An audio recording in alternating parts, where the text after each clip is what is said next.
Welcome back, everybody. Yeah, welcome back. You are listening to our Sleeve Live podcast, and this is Kelly. This is Mel. And we are, again, have such an amazing person that we get to interview today. And she wants to interview us and ask us questions. So we're doubly excited for this. So this is going to be fun. Yes. You guys probably all know her because she's like the best doctor in the world. And Insta knows Queen. About it. We love watching her Instagram. Yeah. She's so motivating for all of her clients or patients. Yeah.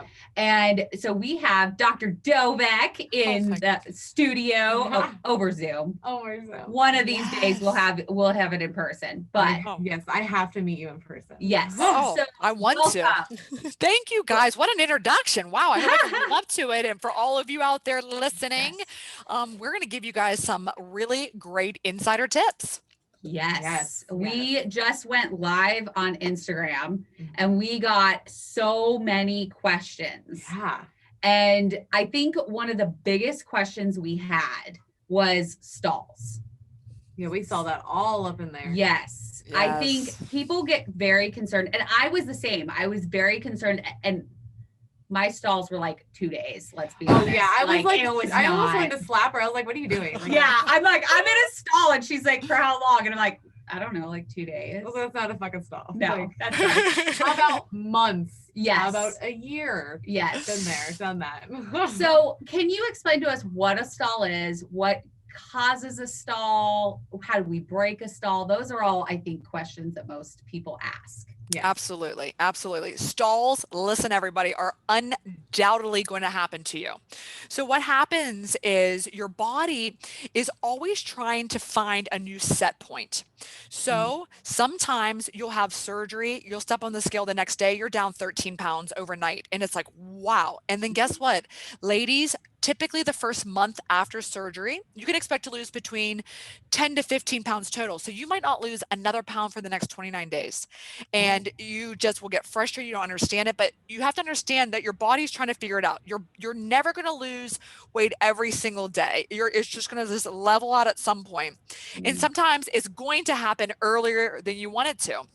So your body will stay on it for a little bit. And then tell me, ladies, if this doesn't sound familiar, then all of a sudden you'll like drop 3 to 5 pounds overnight again. And then it's like, you're stuck for another like month and you're like, what did I do yesterday? Because I want to replicate that all the time. Yes. But the biggest thing, and it's hard to stay motivated on this with stalls, is knowing they're going to happen and trying your best to stick to the basics that you know. Which we're going to get into that a lot. So even when you're like, oh, you know what, screw it, I'm done. I haven't lost weight in a month. You know, this thing isn't working. You know what, it doesn't matter. I'm just going to go back to my old ways. Like you cannot think that way, because if you stick to it, I promise you it will pick up again. It will. Well, yeah, kind of like what you said is like you want to replicate what you did the day before, but it's actually what you've done the last like 21 days to 30 days and more. That's working. That's what's working, and that's why it's like stalling, and then boom, hey, you did, like, it's working. Well, and it's that age-old saying that we say over and over and over again in the weight loss surgery community: trust the process. Yeah. Oh, yes. The process works if you trust in it and that know that it will happen. It's just every single person is different. Yeah. Oh my God. Can you tell all my patients that? You don't know how many messages we get, almost like it'll be like importance high, very high. Like, what is this message going to be? Are they bleeding? Are they sick? What's happening? Oh no, I haven't lost weight in the last couple of days. What's going on? I mean, I get messages like that every day, and it's like, Zen, listen, guys, I know it's one of those things. Trust me, just trust me. I also say step away from the scale, especially the first month, because, and especially the first week, because you have a lot of IV fluids going in. That's probably like 10 pounds of water weight. Some of you, if you're young and your kidneys are functioning very, very quickly, you might lose it overnight, but some people hold on to it for a little bit. So it's like, it will happen. Some people, and I want to know, what are your scale habits? Because there's a lot of debate on this, and I'll tell you what the literature says to do, but how often do you jump on the scale? Kelly, you're first. Oh, so, wow. Wow, look at you. Okay. Oh, sorry. Okay. I told you I was going to interview you. I have like questions myself. We love it. We love it. Can I actually ask the question before we do the scale thing? Can you kind of introduce more about yourself though? Like where is your like where you operate at, like where you're Sure. from, a little background on Dr. Dovec. We just like hopped right in. Sorry, We were I'm just sorry. like, So for those that don't know who you are, like, you know, how long have you been doing surgery? Like, when did you get licensed? How did you get in bariatric surgery? That kind of little jam real quick. And then we'll answer the scale. then we'll hop into the scale. I'm going to tell you guys a story. I'm going to tell you a big story. Okay. All right. Yes. So I grew up in a town called Weirton, West Virginia, which is outside Pittsburgh, PA. That's why I was looking at the steel curtain on the Instagram story. Yes. And it's the only city in the United States that borders 2 states, Ohio and Pennsylvania. Who cares? Anyway, so then I went off to college at Penn State. I'm a Nittany Lion. And then I did my medical school at Marshall. So after high school, after college, you go to medical school, which is 4 years. And I did that in West Virginia, my home state. Then you decide, okay, what do I want to be when I grow up? And I knew there was this very distinct moment where I was a medical student and I just witnessed this surgery. I saw one surgery. My story is very unusual if you ask other bariatric surgeons how they became a bariatric surgeon. And I just witnessed this this transformation like you guys. It was just like this one random half day on this super specialized part of medicine. And I was like, that is what I want to do.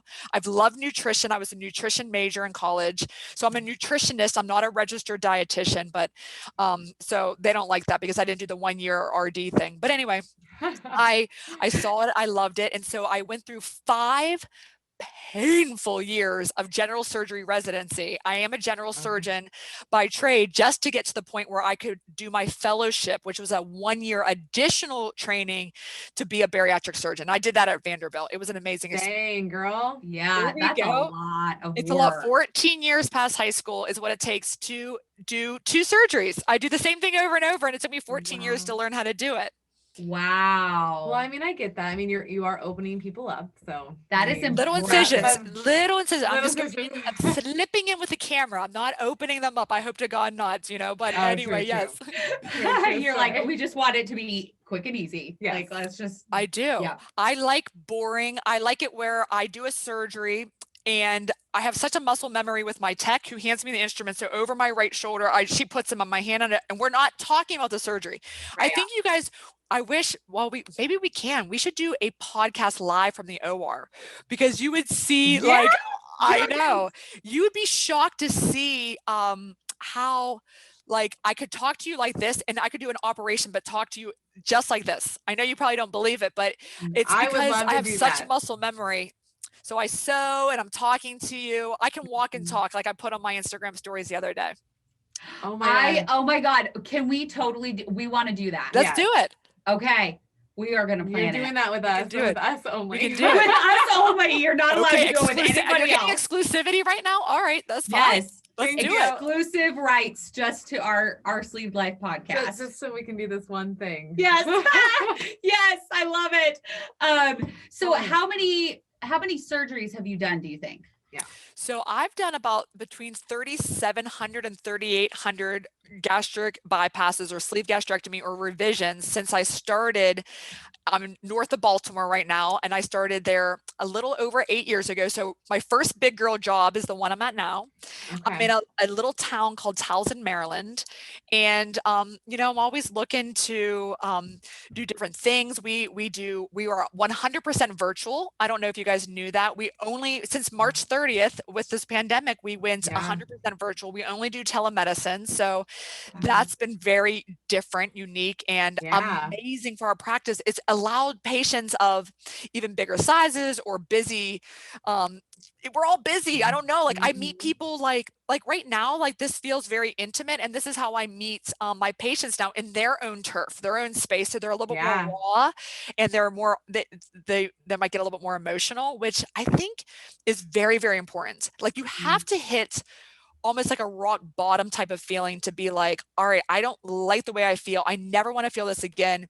And there has to be a very, like, I know we talk about whys all the time, but you have to have like a big, like why you want to do this, because this is a big deal and it's a lot of work and it's an ongoing thing. I mean, you guys are years out, that every day you have to think about this. There's probably not an hour that goes by that you don't think about your weight or what you're eating or your surgery and what you can eat and what you like. There's a lot. Oh yeah. You feel obsessive. It's a hamster wheel that continually goes like, And it's like, okay, should I eat that? Okay, what am I going to eat next? Okay, if I eat this, can I eat this? Like, it is a constant, You know, like, I need to get my water in. Oh wait, I haven't moved in an hour. Oh my God. Like, what is going on right now? I'm losing my mind. I know. It kind of feels like it some days. You're like, I can't handle anything more than just focusing on my water and protein today. Seriously. Like, that's it. And I know what you're talking about, that rock bottom moment too, because it's almost like, you know, when you like feel like you're gonna cry and you swallow and you can feel it in the back of your throat. That's the rock bottom feeling. Like, that's what it is. It's like,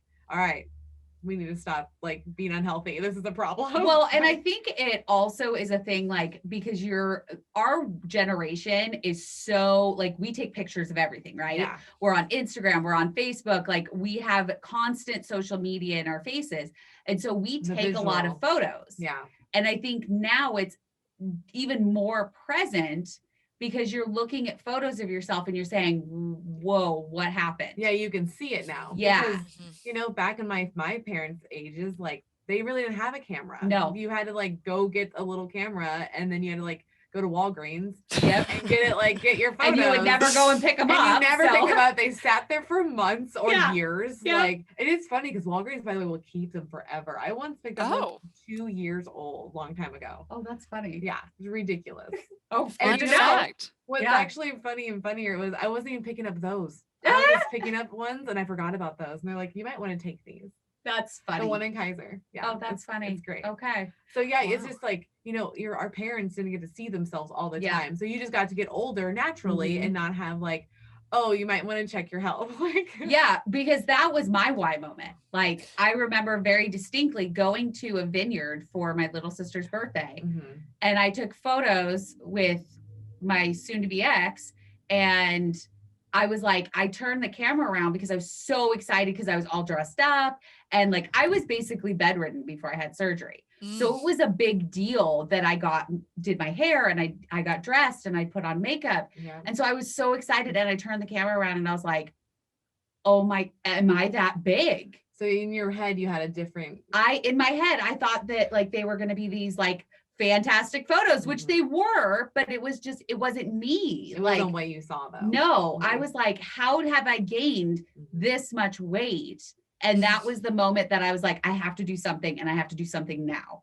And I think I had a appointment with my surgeon like a couple weeks later. Yeah, it was quick. I was like, nope, we're doing this because I can't live my life like this anymore. So, you know, it's everybody has their own story. And I think when I realized, you know, as a society, like I want to show you on our side of things, like the professional side, like we have something called the ASMBS, the American Society for Metabolic and Bariatric Surgery. So it is this big, huge like thing that we all come together. There are surgeons, there's integrative health, which is the dietitians, the advanced practitioners, the coordinators, the safety quality people, like all of us come together. And we talk all the time about why is it that of all the patients that qualify for bariatric surgery, less than 1% get it. And so they have all these ideas where they're less than 1%. We haven't even broken the 1% all these years later. We know it's safer. Of all the people, only 250,000 Americans a year undergo bariatric surgery. That's it. Out of a possible millions and millions. So here's the biggest thing. Crazy to think we're 1%. Yeah. You're 1%. in the 1%. I know. That's why our community, like, you know, like woke up like Des and, you know, like, you know, all these like Sammy and we know all these people because there's just not that many. Exactly. So the crazy thing here is that and when we're at the society, I realized recently that we're always like, as these members, we're always trying to decide, well, like, why do we got to tell patients like why they want this surgery? Like, you need it for your health. You need it to get rid of diabetes. You needed to get it to prevent your medical issues. But I realize it doesn't matter at all why you want to have the surgery. If it was, you saw yourself in a picture, that's your story. And I'm not going to change your narrative. I'm going to listen to you and I'm going to understand that moment was a legitimate breaking point. And there's something so powerful in recognizing that moment when you're like, oh my God, I didn't know it. And forevermore, like your mind can't change. So if you were to go to see a surgeon and they were like, oh, well, have you tried diet and exercise, or have you, like, it would be so demoralizing. So I'm sure, like, how were your experiences, like, when you did take that very difficult first step and you did see your bariatric surgeon?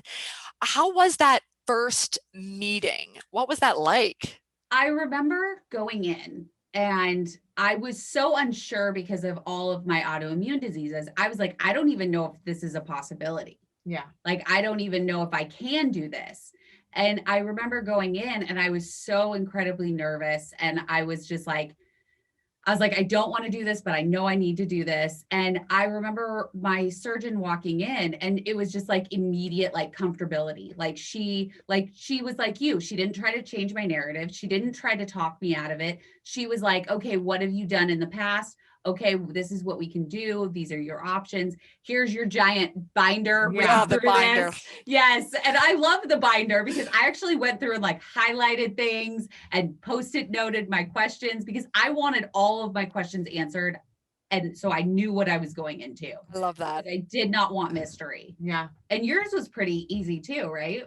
I mean, mine was like, it's Emma Patterson. Like, she's something, like, man. I love her. She's listed a Spitfire. She's a Spitfire. That's a good way to describe her. I love it. Like, but for us, it's like, I'm very, it's funny because I'm an emotional person, but like when it comes to like health, I'm just like very numbers, and you tell me like, hey, this number's not good, we need to fix, I'll fix it immediately. I'm very like coachable. Like, you can get me to do stuff. And that's kind of how Emma is. She's just straightforward. She's just like, hey, these are your numbers, this is what's going on. We did all this testing, and these are the ones I recommend. Really, it's VSG. Like, I think that you'll be great for that. Like, you're healthy. What we're happy about is that actually, like, you don't have diabetes, you don't have high cholesterol, like, there's no sleep apnea. Like, if we got this now, so like, let's get this done as soon as possible. And so I was in her surgery, like, in her operating room, like 2 months later. Yeah, wow. It was quick. It was quick. Let me ask you guys a totally off the subject thing. So you both got the sleeve. Yeah. Do you ever have any regrets that that's the procedure you picked?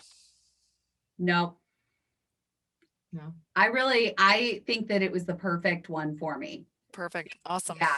Because I just never, I mean, we don't know any different, sure. But I mean, we hear stories, and I just feel like the VSG is like, I feel like it takes a certain person because it's not as like restrictive.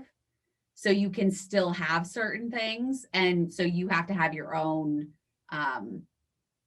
drive, I guess. If that makes sense. Yeah. Oh, definitely. Okay. Well, yeah, because it's funny that you asked that, because I've thought about it before. Like, I thought of like, I wonder if because I did not want the bypass at all. I'm very nervous about like rerouting things. I'm like a science nerd. I'm just like, I don't know about that. I don't know if I'm really doing this stuff. Like, I think, cutting something out and just sewing stuff back up makes sense to me. So I'm like, all right, we'll do this one. That's good. But people lose a lot more weight, I noticed, on the bypass. And so, and I've never reached my goal. So like, and that's why I'm like, oh, well, maybe if I would have done the other one, maybe I would have. But you can always do a revision to the bypass. You can revise the bypass, but I'm going to take some of these medications. I was just going to say that. So I think it's a perfect transition point here. I mean, I think that medications are the most underutilized thing. Okay, so I was at a conference once, and there was this one slide where it showed a woman's sort of thing through her life. So it was like a plot. Okay, so you should do this exercise. Like, okay, you do like what were you at, like age, like when did this start? Like age 5, and then like 10, and okay, then you see it going up, and then you see these bigger spikes, and then you see weight loss surgery, you see the sleeve, and then you see this, okay, and now you've kind of maybe been like this a little bit, like in this weird like little up and down plateau. But then the thing that I saw that was they then added phentermine or whatever it was, and then it went down just that last little bit. And I was like, you know what? Like, I never thought of it like that. So the thing that, like with phentermine, which is an appetite suppressant, the way it works, you're a science nerd, you're gonna love this. So it works in the hypothalamus. Okay, two different places. Okay, so this is how it works. So it mimics the sympathetic nervous system. All right. So don't worry. I'm not going to get like too pharmacology. No, you can go. This. We're good. Go there. Yeah. I'm good. Yeah. We're going there. We're going to go there because I'm a dork too. Okay. Listen, guys. Sympathetic mimics sympathetic nervous system. Sympathetic nervous system is your fight or flight. Okay. So you're in the woods and you're being chased by a bear. Okay. You're running for your life. When you're running, you're scared. Your pupils are dilating. You're letting light in. You're like sweating. Your heart is racing. Oh my God, I'm going to die. You're not like, I'm hungry.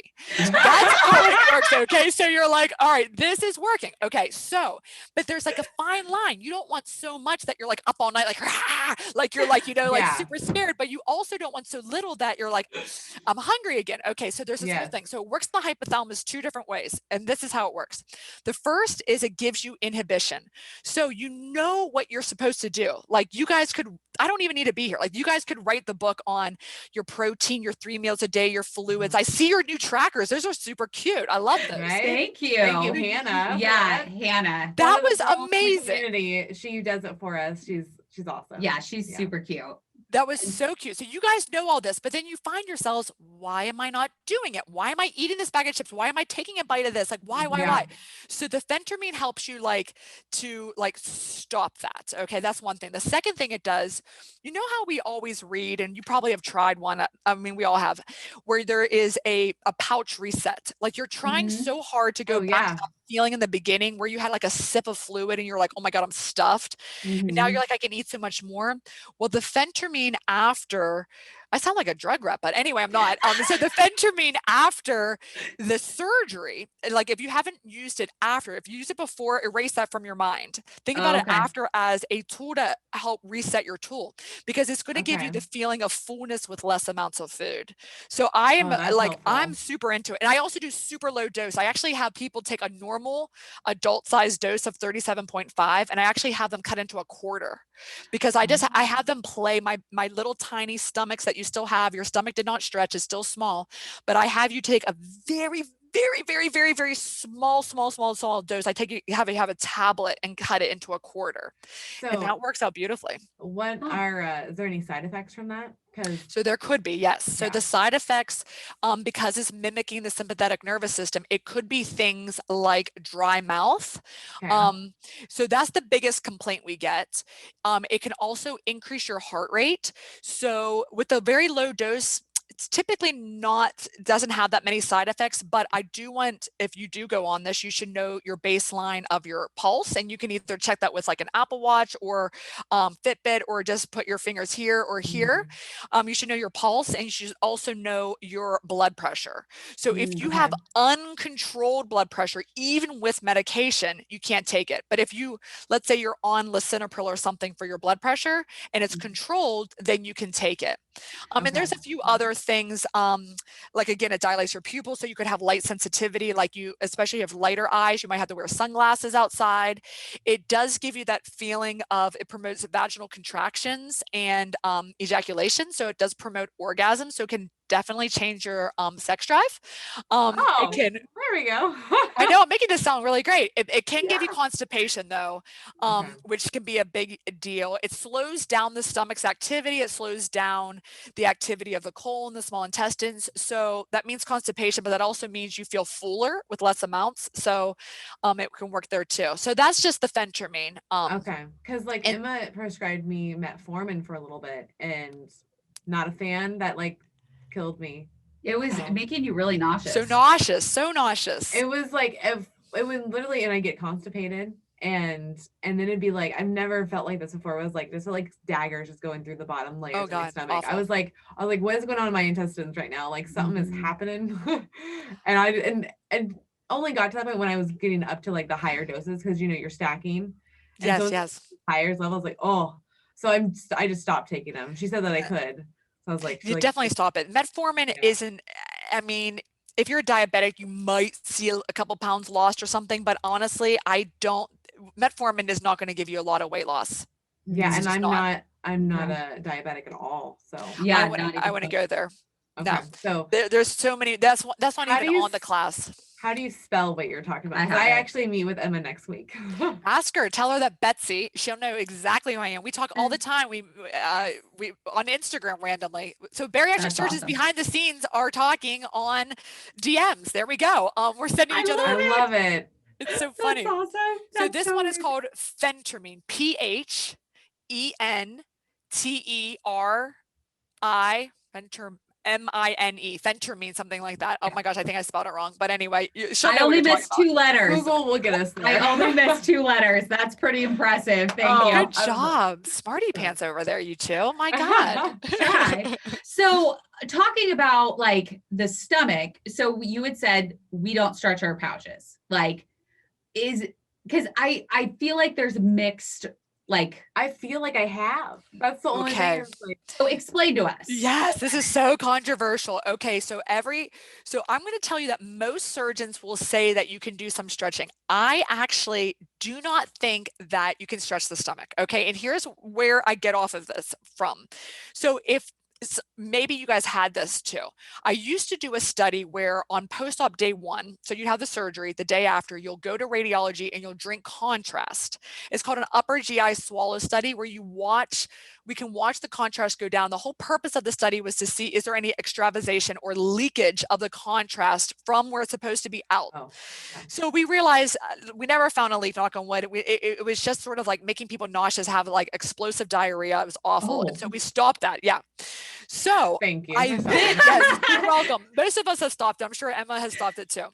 So then fast forward to 5 years later, I would maybe get an upper GI swallow study because I wanted to assess the anatomy for something else.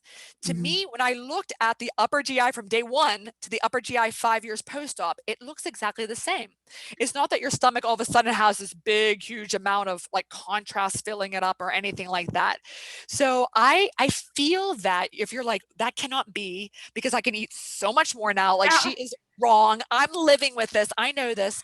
I think if you go back to the old test of how many ounces of lean protein can you eat in a sitting, and I know some days you're like, I can eat a lot, but some days you can only eat like a couple bites and you're true. And it's still like that. It's still like that this many years later. Yeah, it goes back and forth. Some days where I'm like, I just had 2 bites of steak. I'm like, oh crap, I'm full. This is Yeah. And there's some days that I'm like ravenous. Like I just cannot get enough food and I'll be eating like, I try to stay with like the meat and the cheeses and, try to stay within that realm. But there's some days where it's like, I'll have my jerky, then I'll have my salami, then I'll have, and I feel like I'm like stacking it on top of each other. What's funny about this, Dr. Dovec, she did this so much though that her numbers went up in cholesterol.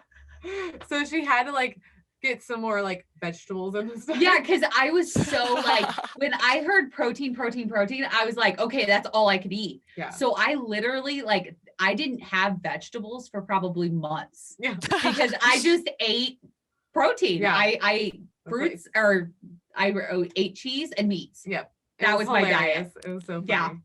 Wow. Yeah. How fun having a poop after that. But it's yeah, it was kind of interesting for a little while. Yeah. Oh, I'll find out on the bathroom episode. Oh yeah. Melanie, she's making me do a bathroom episode where we talk about all things bathroom post-op. I think that's brilliant, you two. I mean, I'll be tuning in. I want to see your tips and tricks so I can tell others. I mean, seriously, I have a whole like algorithm to how to deal with constipation. Yeah, I do. I like this is a big issue. So step 1 is get your fluids. Like you, if you're not drinking at least 64 ounces, like forget anything else. Like it's not going to work. You got to get your fluids. We got a lot of questions about that too. Like, how do I increase my fluid intake? The big thing there is I cannot stand plain water. And a lot of people tell me after surgery, they can't stand it either. I love it. You do? Yeah. You still love it? Yeah. How about this? What's the temperature you like it at though? Ice cold or room? It's ice cold. I know. It's delicious ice cold. Yeah, I drink tea. So, I drink hot tea all day long. That's pretty much hot tea. Yeah, yes. She got me on a tea because it's easier to swallow than the cold. Yeah. Interesting. Do you put mint in the tea? No. So there is a thing after surgery. I don't know if either of you experienced this, but sometimes it feels like your esophagus is spasming. And so the things that I would be curious to know if there's a little bit of mint in there, but it sounds like it's not. Mint, so like even sucking on a peppermint sometimes will allow for smooth muscle relaxation, and that'll help the esophagus. This is like, some of this stuff is like anecdotal, but like it works repetitively. Like I have a lot of like algorithms to like get rid of constipation, to help with the early nausea after surgery. I wrote a 26-point guide to that. So when I was pregnant, I have 3 kids, and when I was pregnant, each time I was violently ill, so nauseous. Some people are what we call spitters, where they like have so much saliva, it's like, it's like making them sick. You were a spitter. Yep. So I have a guide to spitters. Nothing comes out. I'm just like spitting saliva. Yeah. Just massive amounts of saliva. Do you have issues with allergies?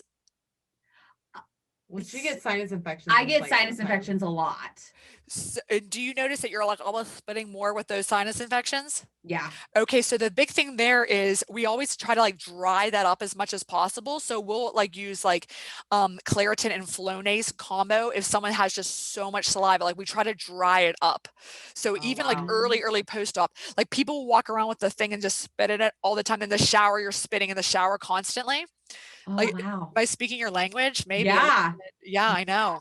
No, that's like 100% me. I'm just trying to remember, because I'm like, I kind of do remember being a little spitty, but not like a little spitty, but not like that. No, oh my God, no, you're like, you'll become like a certified spitter. Like I was a spitter, and I never understood like my partner, Gus, and I, we were like, why are people walking around with like bags with them, like spitting in these bags? You're like, what are you doing? Because some people are just super sensitive, and I'm one of them. I'm a spitter, and so I have a guide to get you through it, and I always get my patients through 100%.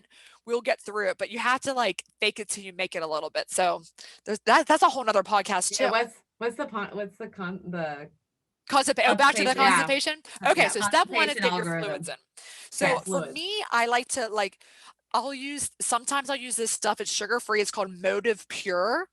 And it has like, it has electrolytes in it, including sodium. So it makes you like a little thirstier. So it makes you want to drink more, and it has flavors. It's super good.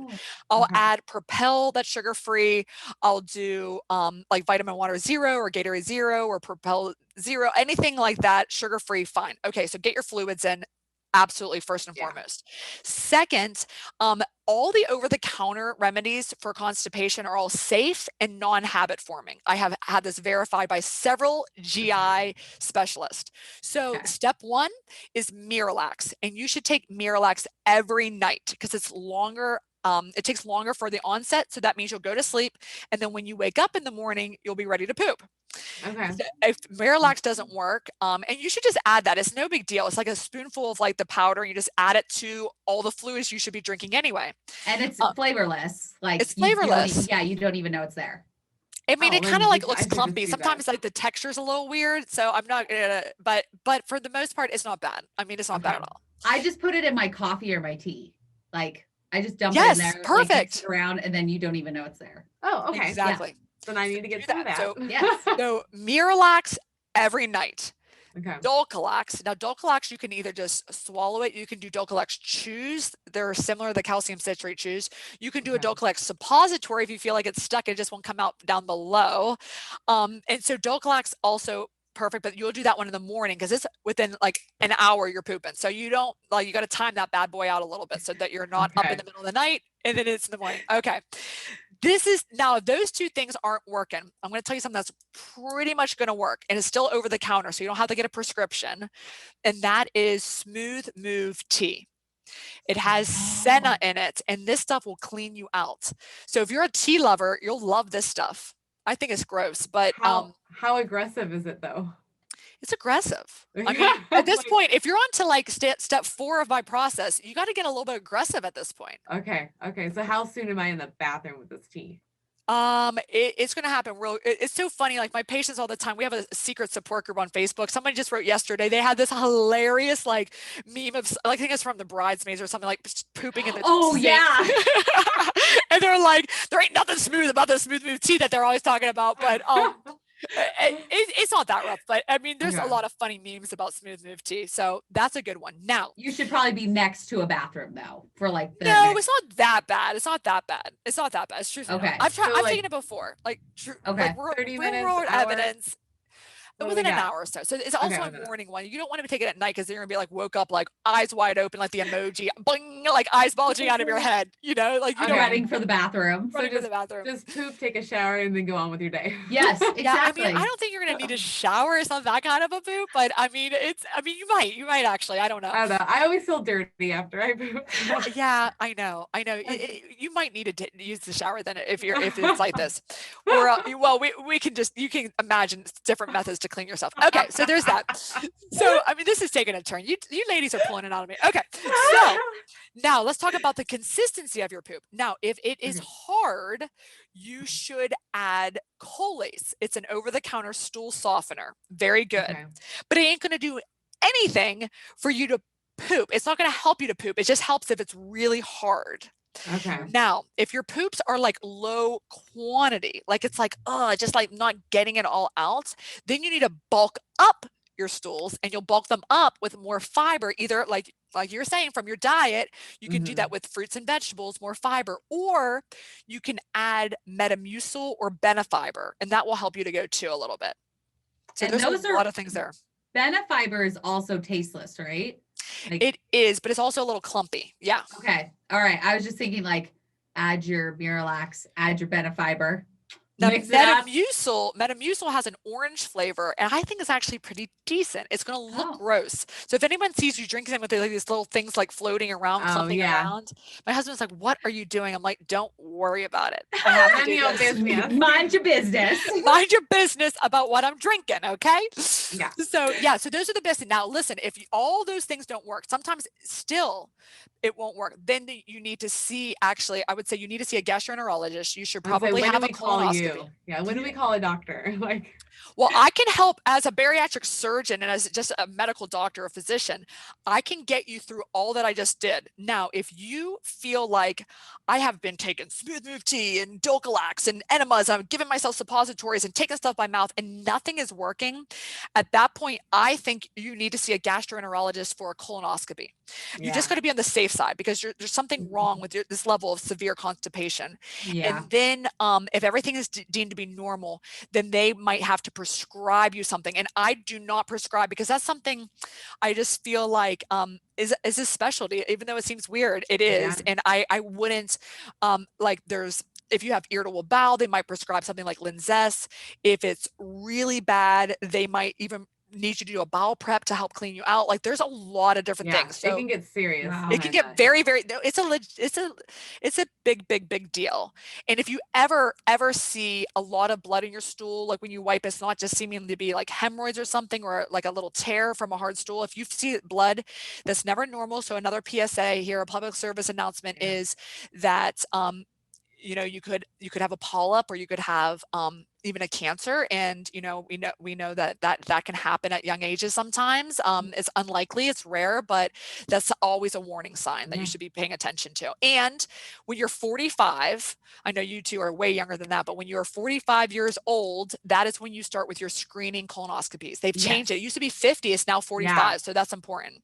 And mammograms is 40. Just putting a few things out there. Mammograms is 40. Do it. Yeah, I've already done mammograms, so I'm good for the next couple of years. I've but not done a mammogram. I did one because I ripped. It was a few years ago, but I ripped like my shoulder muscle or something. And so they did an x-ray. Well, then they saw like the way they took it, they saw a lump in my breast. And so they were like, you need to go right now and go. Oh my God, how scary. Yeah, it was really scary. But they were like, no, you just have very dense breast tissue. And they were like, you're totally fine. Like, but I was like, for like 2 days, I was like, oh my God. I already have autoimmune diseases. Let's just add breast cancer in there. Like, no, but we were good.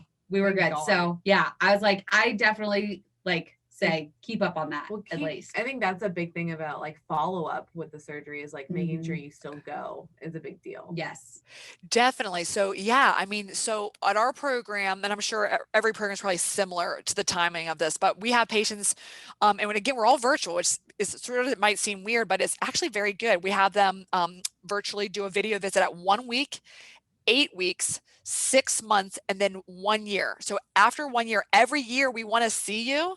And we want to see, like, if you're like, oh my God, I gained weight, or like whatever, who cares? Again, I'll put you on a medication, or we'll get you involved with that. If we need to check your labs. Hopefully you're taking at a bare minimum a bariatric multivitamin. And by bariatric, that means that it has 3 things. It has at least thiamine in it, or vitamin B1. It has to have folate in it, and it has to have 18 milligrams of iron in it. If it doesn't have iron, folic acid, and thiamine, then it's not bariatric specific. So men's gummies, silver, older formulations do not have the right stuff. Okay. So I don't really care what you pick. I like Celebrate brand. There's Bariatric Advantage, but you can also do Flintstone, Centrum Complete. Like, those are all fine. Just take something and take 2 servings of it. Oh, 2 servings. Okay. So you should be taking 2 of those. And if you get pregnant, you should take 1 bariatric multivitamin and 1 prenatal vitamin. So you're going to take 2 things.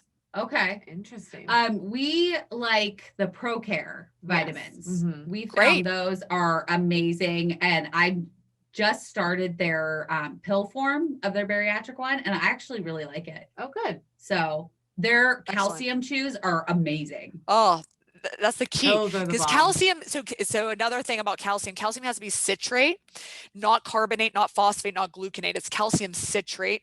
And so I love the chews. So if you found a great brand that you like the flavor of the chews, you're golden, because you're going to take them 3 times a day. And another big mistake often made is that you need to separate these things by 2 hours minimum. So you'll take 1 of 3 of the calcium, wait at least 2 hours. 2 servings of the multivitamin with thiamine, folic acid, and iron, wait at least 2 hours. Number 2 of 3 of the calcium citrate, wait at least 2 hours. And then finally, number 3 of 3 of the calcium citrate. Yes, you're taking things 4 times in a day, but you really have to keep it all good. I didn't realize that you had to split the multivitamin and the calcium. Yeah, I know. Yeah, because there's iron in the multi that competes with the calcium, because calcium and iron, back to the dorky stuff, they're both divalent cations. And so they're absorbed in the first part of the intestine, the duodenum. So they will compete for absorption. So you have to separate those 2 bad boys by at least 2 hours. Otherwise, it's just voiding them. You're voiding them. You're not getting it. So what happens if I take 2 Ds, 2 vitamin Ds, and then a calcium together? That's fine. Yep, that's totally fine. Okay. I'm going to have to start setting timers on my phone. People do that. They set alarms until it becomes a habit. You know, there's different ways you can remind yourself. Yeah, you have to. Yeah. It's a lot. Okay. It's like 4 times a day. It's a lot to take meds 4 times a day, but at least it's like popping those chews and they're good tasting. Yeah. And they have a cinnamon roll flavor that is bomb. Caramel, salted caramel, which is so good. Yeah. Oh my God. And they have a chocolate square. It tastes just like dark chocolate. Like, it feels like you're cheating. Yeah. I like that. Yes. I didn't realize how important the calcium, what's it called? Citrate. Because if you do the wrong type, you'll hear this a lot. People that don't realize it, they'll be like, you could get kidney stones if you do the wrong type. So that's why citrate's not going to give you kidney stones. So people will ask you about that. Yeah. I didn't realize that was a thing. Me neither. We learn something new every day. This whole conversation. Yes. I mean, I'm so engaged right now. So engaged. Good. I hope everybody out there listening is so engaged. And by the way, guys, oh my God, on Instagram, can I get a couple more followers? I know I'm pathetically going to beg all y'all out there listening, but my name on Instagram is Dr. Dovec, DRDOVEC. Yes. And for the love of God, I want 10,000 followers so I can do the swipe up. Yes. Right? Yes. We're the same way. We want the freaking swipe up. We're so close. We're so close. Like, you guys are rapidly increasing. I'll get for every 5 new followers, I'll have 9 that drop off. I'm like, why? What did I do? I know. We used to when we were 2 or 3,000, it would we would track it and it would be it would hit 2,000 and then we'd lose 3 and then we'd go up 1 and then we'd lose some. And we were just for the love of God, just let us stay above. Let us stay above. And now it's not really a problem. Now it's not a big deal, but it used to be. I mean, we're still screenshotting it, being oh my gosh, we just hit this. So I know. Very exciting. And we love all of you listeners. Trust me. Yes, we do. Every time you follow, subscribe, we get really excited. We get really excited.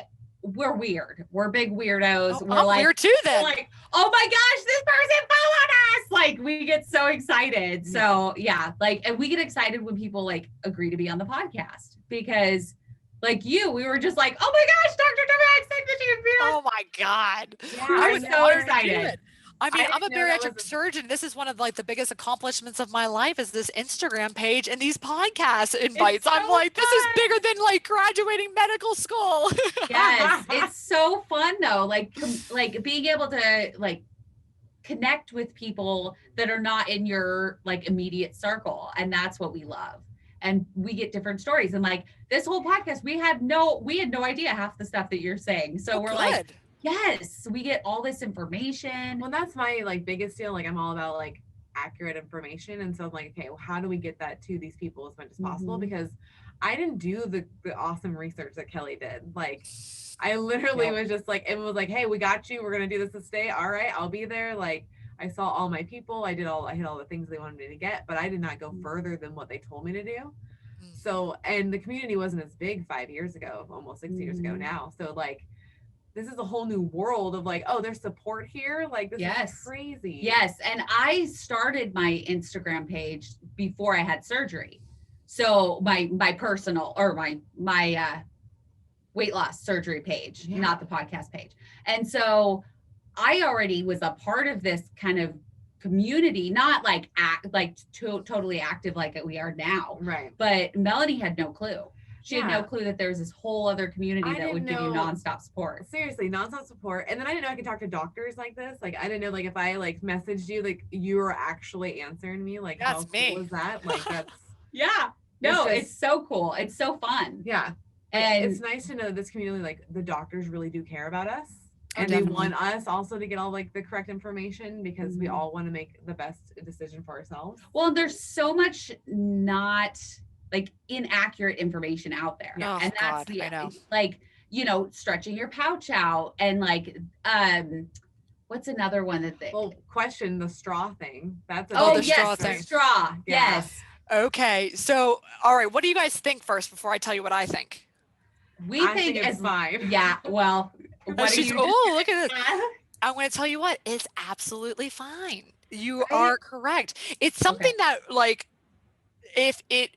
we tell people like, if you're using a straw and it's bothering you, you feel like for some reason, I'm like, who drinks that they're guzzling like air into the straw that they're like, like, I don't know who does that, but if it bothers you, that's fine. Then just do an open mouth container like that. Then it doesn't, and then like the Camelback water bottles, like whenever I started the practice I was at 8 years ago, they would require that everybody had their Camelback. And I like felt stupid or something, but I cannot like drink out of a Camelback. Yeah. It's that like weird, that plasticky, like rubbery thing. I can't do it. No, I don't like it either. I like regular straws. Yes.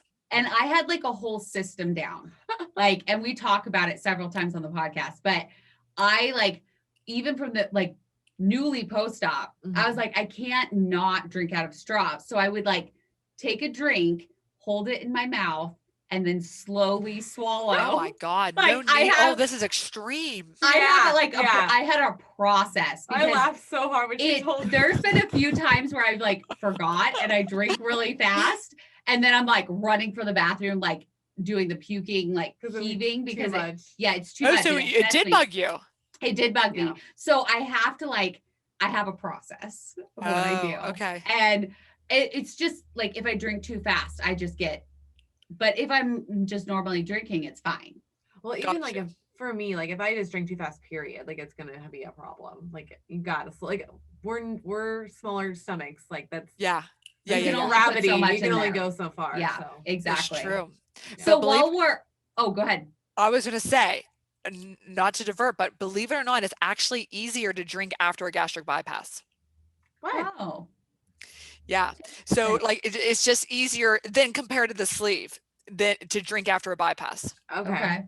Even though the stomach's smaller, it has to do with like, oh God, I could go into anatomy. I mean, we got to do another podcast because I could explain this whole, like, there's a lot of things to discuss right now.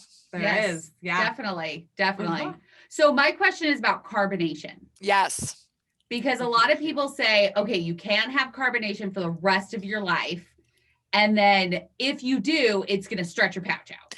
Okay, now I'm going to tell you, there's some surgeons who are going to tell you that, and it's to me, I think it's crazy. Now, the carbonation thing, I do think that has the propensity to hurt so bad. So we tell people don't do carbonation because it's going to potentially hurt. Like you just described, like, can you imagine like chugging something with carbonation really fast? Can you do that? No, exactly. Like even 5 years post-op, like if I will have like a cider beer, and even just halfway through it hurts. Yeah, it's not worth it. You're like, I don't want beer. I was like, shit, why did I drink this? Because like it tastes good. And I was like, it hurts.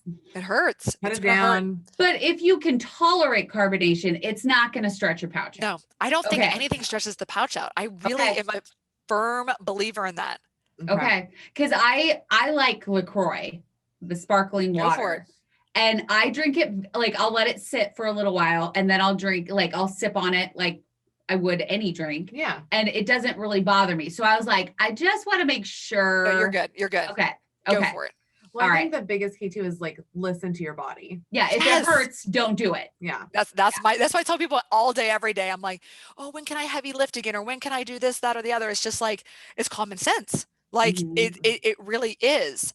Now, sometimes I hope that some things do hurt. Like I hope that you cannot tolerate bread because it makes you feel awful. And that's like great. Like anytime like the bad things that you should stay away from make you feel lousy. I love it. I love that. Yes. Cause then you're less likely to repeat that behavior. Cause you're like, that didn't sit well. I'm not going to do that. Yeah. Cause I think chicken did not sit well for the first couple of months. Yeah, I hear that all the time, especially if it's dry. Really? Like you have to have it really moist, a lot of like sauces or something with, when it's just dry or like overdone steak, patients cannot tolerate that. No. I will actually spit it out. Oh yeah. My ex-husband made a steak on it was so bad. Like it was like rubbery and overcooked, and it was not a good steak. No. And I took a bite and I was like, nope. And I like put it back on the plate and I'm like, I'm sorry, I can't eat this. Like I can't even attempt to eat this. Like, sorry about your feelers, but this is not happening. Oh God, I feel bad for you. Like, I just know that's awful. Yeah. Don't do that. So you have to have expensive taste. If you're going to go for steak, it has to be like a very good cut of meat, a filet mignon, like medium rare at most. Like that's what with super juicy. Oh my God, that sounds good. Yeah. I like girl. New York steaks. New York steaks. Yeah. I'm a ribeye girl. Yeah. You're a ribeye girl. Okay. Yeah. Medium at most. Medium rare. You got to go rare. You got to go rare, guys. It's okay. I like the taste if I could just like not look at it, because the blood messes with me. The blood messes with you. Okay. Yeah. So like that's all. If I could just not see it, I would be fine. But it does mess with me because then I feel animal-like, and then I don't like it. Gotcha. Okay. All right. Oh, that's what we call Melanieism. Yep. So yeah. I like that. That's good though. It's true. I can understand that. Yeah. So we had a question about, while we're on the subject of eating, hunger pains. Oh yeah. And they were saying like feeling nauseous if they're not eating every 2 hours. Okay. Now, a couple things. First of all, hunger pains, guess what, are very, very real. Okay. Here's what people do. They will, like you both kind of described it a little bit earlier, like some days I can only eat like a bite or two, but you know what happens about an hour or two after that? You find yourself like super hungry again. Yeah. So like somehow, and I know it's hard because you have to listen to your body, like we just said, and stop when you feel full or when you have your fullness triggers, and everybody's different. But the problem is if you did not get in at least about 4 to 5 ounces of protein equivalent, you're going to be hungry later. And if you're doing several small meals, you're almost sometimes, I think, like maybe that person is almost like playing games with themselves. Like, I have to eat. My blood sugar is dropping. I'm getting nauseous. I have to eat. I have to stop. If you can, eat breakfast, lunch, and dinner, and don't skip meals, because then you're going to be hungrier later. And don't just eat a bite here and a bite there, because that's snacking and nibbling. It's the worst thing you can do, and you're going to gain weight. You're not going to lose weight, I promise you, because your body is going to crave things that are a fast energy source, which is glucose. And that is going to be things like sugar, or like if you're like right now it's 10 p.m. East Coast time. And let's say, you know, I'm like hungry. Am I going to like grill myself? Like go out? It's like a blizzard out here. Like, am I going to go out and like grill myself something? No, I'm going to like grab a bag of chips and call it a night. Like, so that's the bad thing. Like, but you can't do that because it's a slippery slope. So that's the biggest advice is like, try to get rid of the snacking and the picking and the grazing and the nibbling and eat more at your meals and not several small meals. Whoever came up with that is so wrong. We heard that you're supposed to do it every 2 hours. No. Like 5 years ago, it was the whole like you intermittent fast from like whatever time frame, and then you do it every 2 hours. Like that was so that's another question. Intermittent fasting. How do you feel about that? I mean, okay, so I know there's all these rules and everything has rules. Keto has rules, intermittent fasting has rules. So I don't even know, to tell you the truth, what the exact rules are on that, but sort of eating 3 meals a day and eating enough is almost like intermittent fasting, because I don't ever snack between meals, and I almost never snack after I eat. I mean, I eat 3 meals a day, and maybe I'll eat like a string cheese like in between, maybe, but probably not that. And I'm not acting like holier than thou, but so maybe what I'm doing is a little bit intermittent fasting. But I don't think there's anything magical about the time of day that you eat. So I don't think like, you know, some people are like, oh, don't eat after, you know, 7 p.m. or something like that. I think the big thing there is like, don't snack after dinner if you can help it. With the intermittent fasting, the biggest rule is like just only eat in that time frame. It doesn't matter where maybe you're I guess I'm doing it then. Because like it's either like you just have an 8-hour time frame, 10-hour time frame, or a 12-hour time frame you eat in. And so you only eat in that window only is the process for that way your body can have time to process everything. But yeah, you can have the 3 meals in that time frame. I snack. She's a snacker. I'm a snacker. Women are snackers, people. I have dinner and then like, and 2 hours later, I'm like, okay, where's my snack for the evening? Like, and I usually have like peanut butter on a rice cake or something like that. So I'm like, I'm not eating horrible, but yeah, I'm a snacker. Now, wait, speaking of eating horrible, what would you say was a horrible habit you had before surgery? Crushing up cookies into my ice cream and eating the entire pint. Okay. All right. That's honest. Yeah. We've all done it, but that's, yes, I hear you. Yeah. That was probably my worst habit. I think it's the Hershey bar with almonds. I want it every night. That is not that bad. That's my thing. You still want that every night? No, it's there, but it's not every night. It's like I would say like once every like 3 or 4 days. I'm like, I really just want a Hershey with almonds. So. Let me tell you something. Sugar is 8 times more addictive than crack cocaine. Sugar is more addictive than heroin. Okay. So to think that if you're kryptonite, you know, like, it's true. To be able to improve yourself, you have to know yourself. And I am a recovering cherry Coke addict. And I say that because honestly, I cannot even think. I have to say it out loud. I'm in recovery from this. Like, I can't even think about having a little bit of it because it might be too sweet at first, but then I might like, it's just like, I don't know. You just cannot do certain things in moderation. So like if you get that taste of the Hershey's with almonds or whatever you just said, I mean, like next thing you know, you're going to want it again tomorrow. And it's just going to, it's just like, it's not that you're weak. It's just that I just triggered it in my head.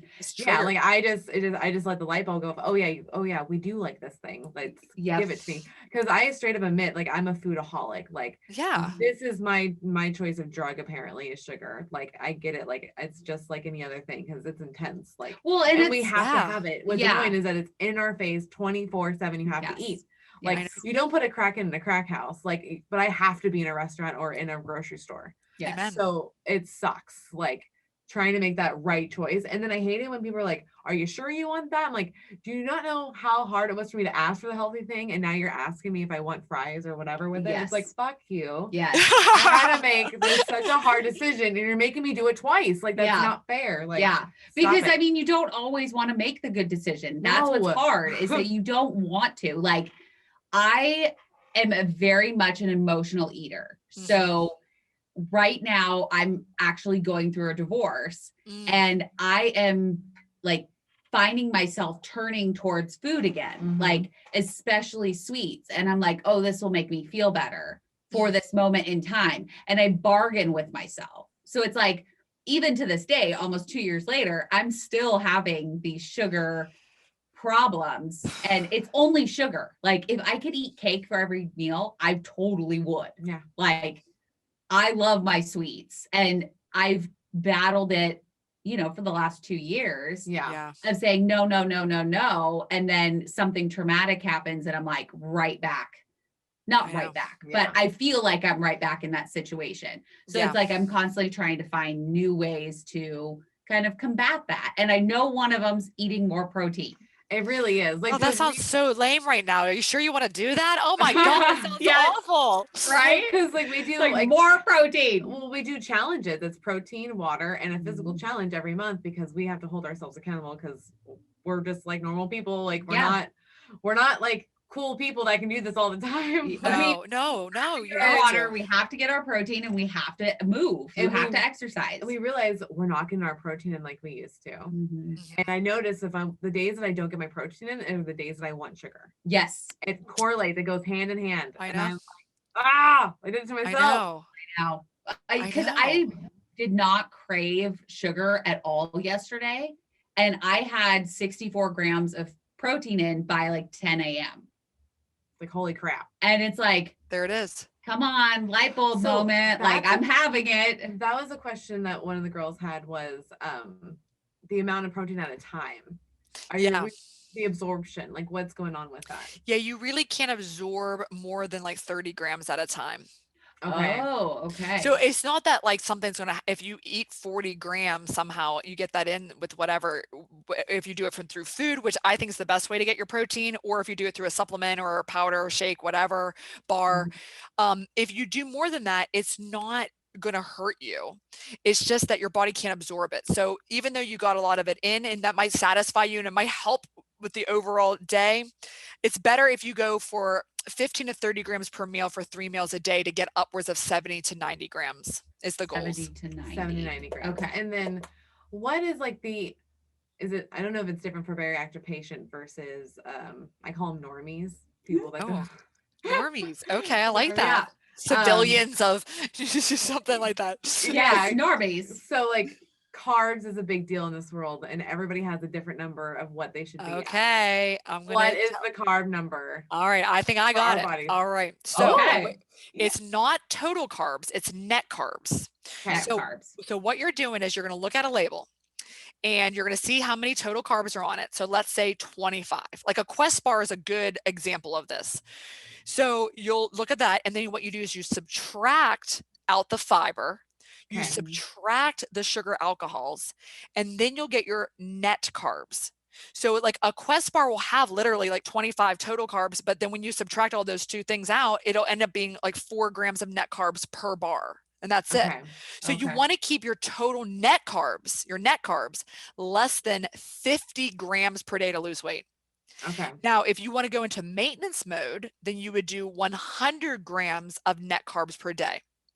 If you do more than 100 grams of net carbs in a day, you're going to gain weight. Okay. That's the equation. So don't, here's the other big things. Do not count calories.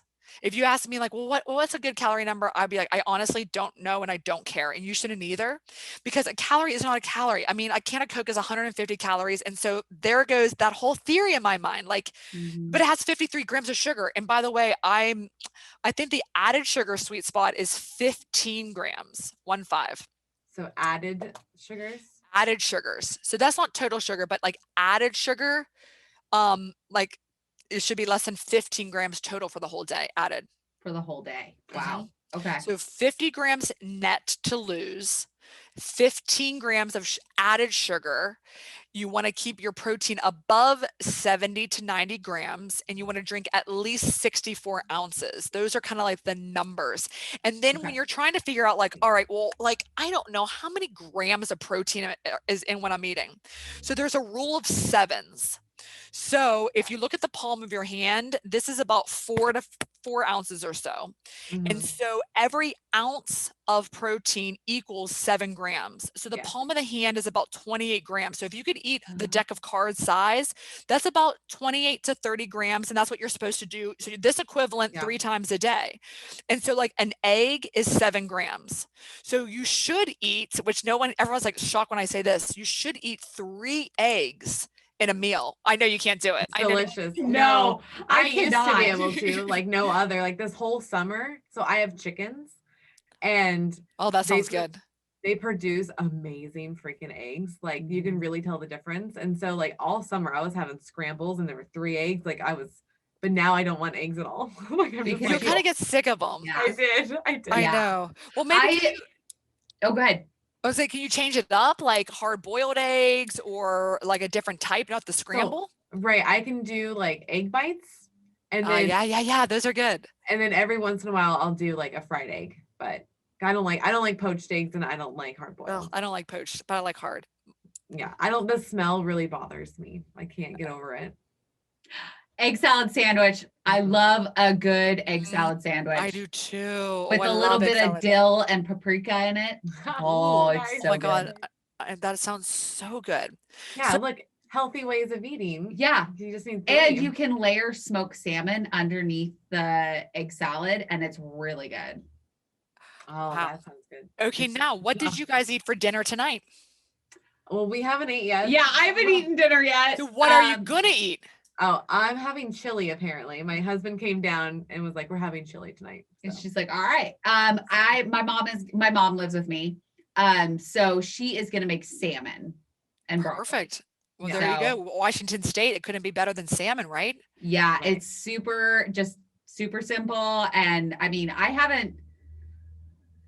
my mom's been taking care of me. I'd say that. I'm like, wow, you two are legit. I can't even like trip you up there. Yeah, no, I mean, no, for me, it's the after dinner. Yeah. It's the, sometimes I'm not even hungry. It's the habit. I was like, I should be eating something, right? That seems about normal. I normally don't now, but it's just, you have to break I just can have it in the house. Like, that's what I say. It's just, I know. Just don't bring it in. So I have to tell my husband, like straight up, like, don't bring that in because I will have some. Like, I can't. I know. I don't want it. So. Yeah.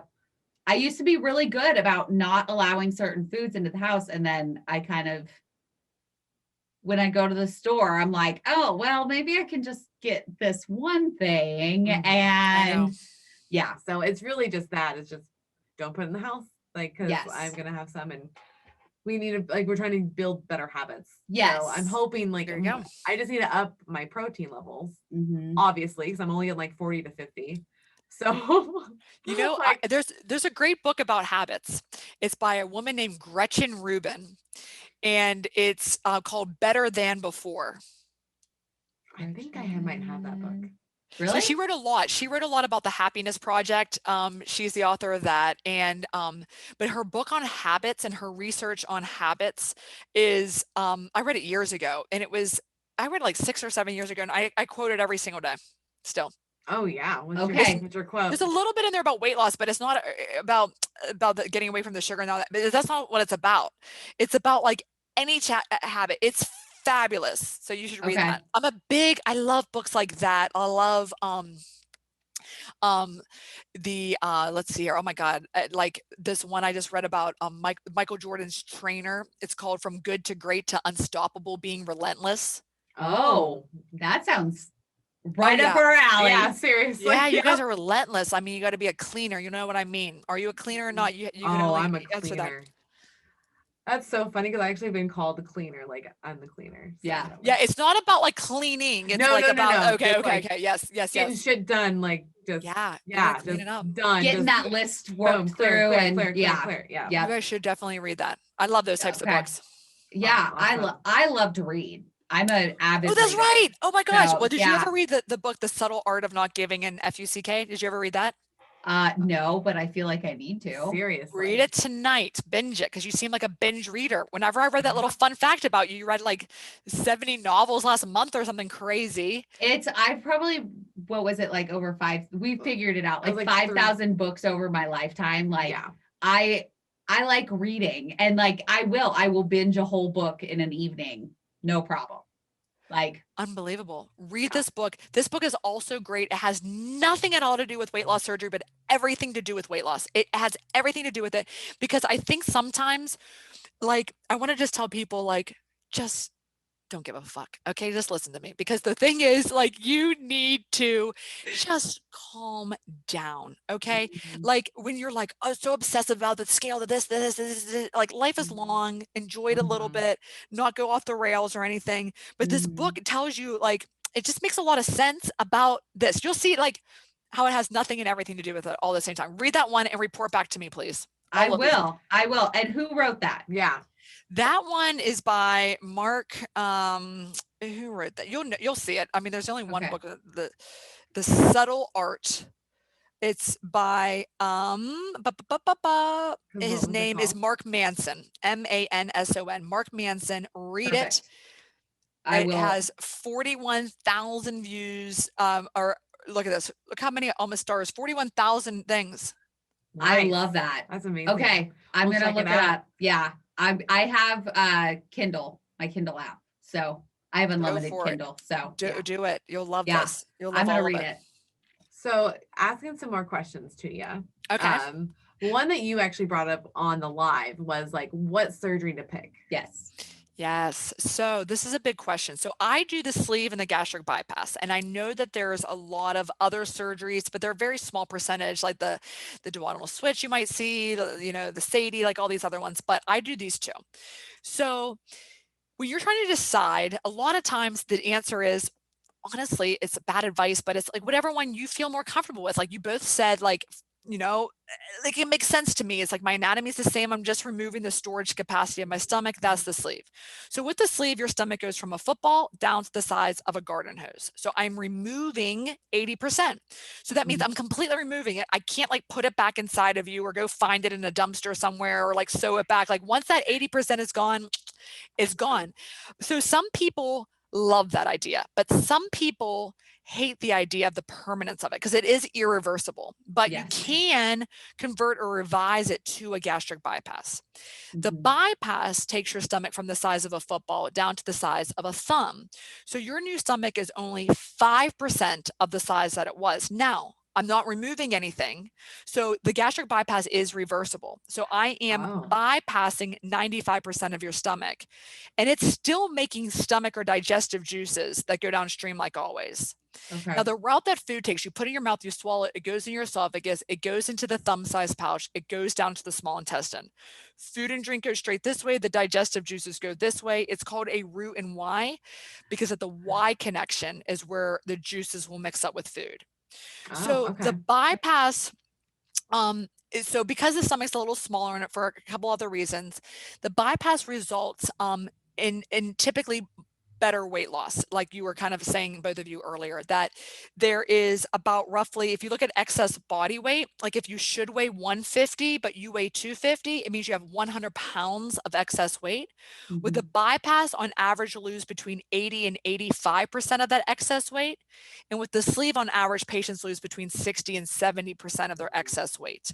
So it's a little different. So to answer your question, or I guess my own question, if you have a BMI greater than 45, and you can Google BMI, you can go to a BMI calculator, Google it to figure out what your BMI is body mass index. If your BMI is over 45, I say go with the bypass because you're statistically more likely to lose more weight with the gastric bypass. If you have bad acid reflux, or if you have a known hiatal hernia, which is where your stomach has herniated above your diaphragm into your chest, you should go with the gastric bypass because the way that the sleeve anatomy is, it's a high pressure system, so it drives things back up. So you are more likely with the sleeve to get regurgitation or reflux, and the bypass is a lower pressure, and so it actually helps with reflux. Third, if you're a diabetic, with the gastric bypass, almost instantaneously, your blood sugar levels will start to normalize to the point where actually 98% of my type 2 diabetic patients will walk out of their procedure no longer a diabetic, like no more meds. That's exciting. That is awesome. So I have a question for you. So what I saw somebody post something about like heart issues, speaking of like diabetics and like other issues going on. It was, what are the, I guess, guidelines? Like if you have a heart problem, what are the kind of the guidelines that you can't have surgery? Is there So like, it's very rare that you can't. And sometimes okay. some people need to, like, first of all, this is still elective. And so we want to maximize your success. And so sometimes if you've had a previous heart attack or something, it's not a no go. It's just that, all right, I need to work with your cardiologist to get you cardiac clearance. You might need to get a stress test. You might need an echocardiogram, which is an ultrasound of the heart. They might just do an EKG and be like, you're fine. So if you have a significant heart history, we'll work together. Sometimes the cardiologist will come to me and be like, look, I'm going to put them on medications. We're going to monitor the blood pressure. We're going to do everything we can because I know that this patient isn't going to last with this weight and this heart. Like, I need you to get this weight off of them. And so we work together. There's other things, oxygen dependence. That's one that, we really, that might be a tough one. We work with the pulmonologist. If you have severe sleep apnea, we want to see that you have CPAP compliance, which is wearing a machine either that covers your mouth and nose or even like nasal pillows. And we want to make sure that you're wearing that at least greater than 50% of the time for at least 4 hours every night. And so we just work with other specialists, sleep specialists, endocrinologists. We want the hemoglobin A1C to be less than 10, which is your 3-month average of your glucose readings. If you've had a previous pulmonary embolism or a blood clot in your legs called a deep venous thrombosis, we'll work with a hematologist to have some what we call DVT prophylaxis or even like a therapeutic thing in place. So there's a lot of different nuances or conditions you might have. Pulmonary hypertension that's uncontrolled is probably one of the only like no-goes that we probably couldn't get you through. But in my career, there's been very few patients that really want it and work for it that haven't gotten it. Okay. What about age? I go up to age 80. I actually increased it recently. It used to be 75 and I went up to 80 because I had somebody that was 78 and they were fabulous. I'm like, let's rock. Let's do it. Yes. So we did it. So I do personally 18 to 80. I don't do adolescents or peds. And that's a whole nother set of things. I'm not a pediatric surgeon. I'm an adult general surgeon. That's a whole nother specialty. So I don't do that. But so 18 to 80. That's a huge range. Seriously. It is. But my average patient is age 25 to 45-year-old females. And I do more Black women or Black patients in general than anyone else in the country. And I'm proud of that. And this is Black History Month. And I'm very proud of my Black Health Matters and my Black Lives Matter. And I am proud to take care of people who are African American, people of color who are in the Baltimore area. It's a privilege, and I love to see them taking control of their health. And I'm super proud. 51% of our patients are Black, and the next closest isn't even close. So, thank you for trusting me to take care of you, all of you, if you are listening.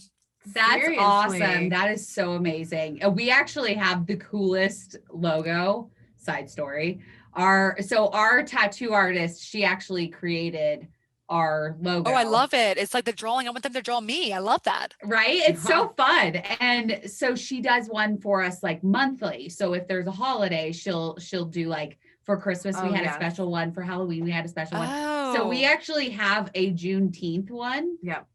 And we are stoked because it's amazing. Beautiful. It's beautiful. And it's just awesome. Like the power of, that it's just, it's really cool. So that's amazing.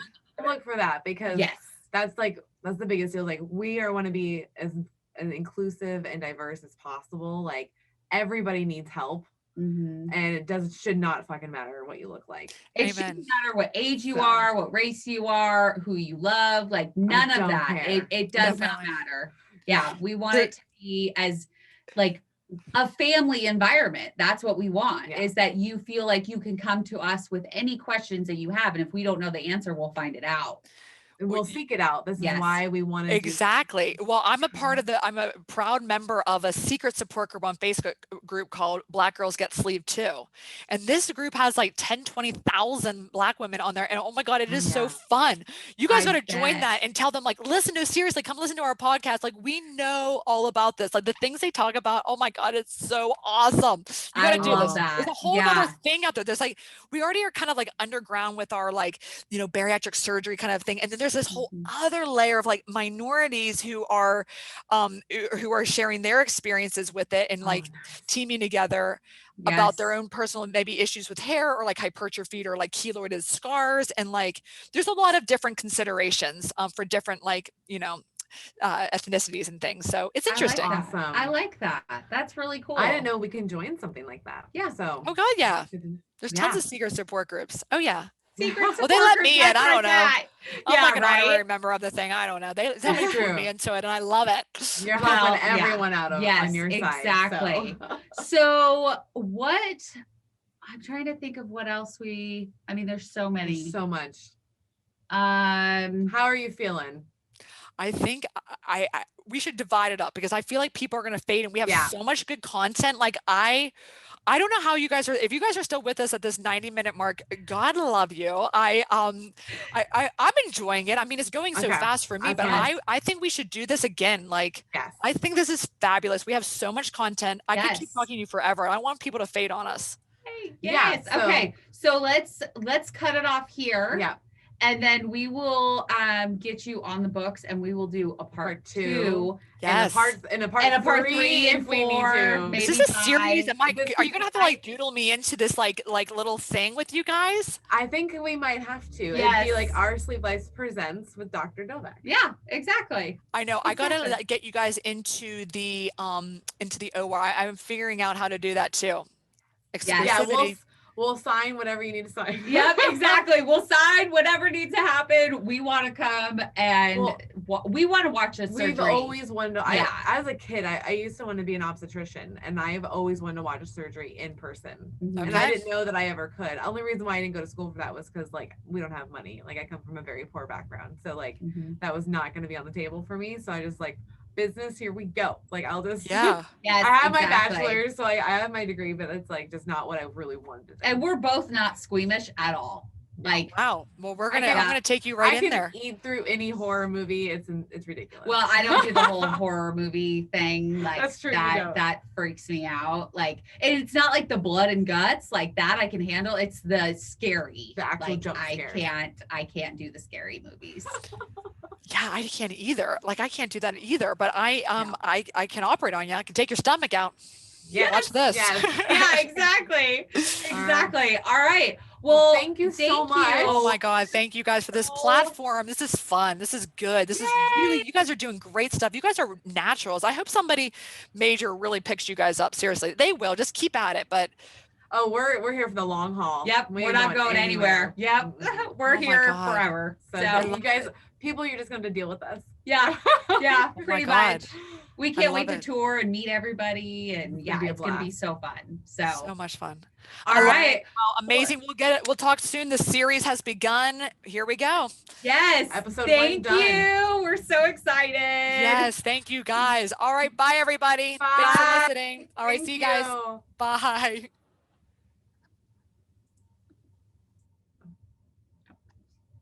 I'll hit end in the right hand corner. I know. I was going to do us.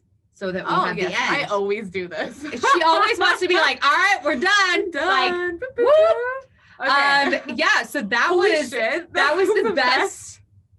Like we're talking so in much unison. Fun. That was. I have had more fun with her than anybody we've ever talked to. It's so exciting. And we have so much fun with all of you, but holy shit! Like that was great information, and somebody who is actually like, she does surgery. She talks to hundreds of thousands of patients. Like energy, and she how has a lot much of energy. She fucking cares, and the fact of like, hey, I want to know the sciencey stuff, and she'll like go through it all. Like, if you're watching this, yes, if you are listening, please stop, go over to Patreon, become a patron so you can see this video. and you can just watch what just happened. Oh my God, it's too good. But the fact that she'll like get in depth with Yes. everything and thorough, like I'm such a thorough person. Like, thank you, Dr. Dovec. So we have like literally, I think we only hit 4 questions on here for an hour and a half, maybe 5. Yeah, I think we hit like maybe a quarter. So we probably have at least 3 more episodes to go. 100%. So, but Dr. Dovec, if you are listening to this, like, thank you, because a lot of my fears that I have feared since starting, like, and getting out of the honeymoon stage, it's hard. It is. It's scary. It's scary as shit. A lot of my questions got answered, and I feel very much relieved. I do too. She made me feel so much better. So we love you, Dr. Dovec. All right. Thank you, guys. We love all of you too. So thank you so much for listening. You have listened to our Sleep Life podcast, and check us out in the very next episode. That's right. And if you want to watch this one, become a Patreon member. So it's patreon.com/OSLP and pick a tier. And you get to, this one's $10 a month, but this means that you get all of our videos. No matter what. Yes. So go now, check us out. And if you can't help by supporting us that way, just download, like, subscribe on all platforms, because that's going to help us grow and meet more people and help more people. So we appreciate it. We love you guys. And we will see you next time. Bye.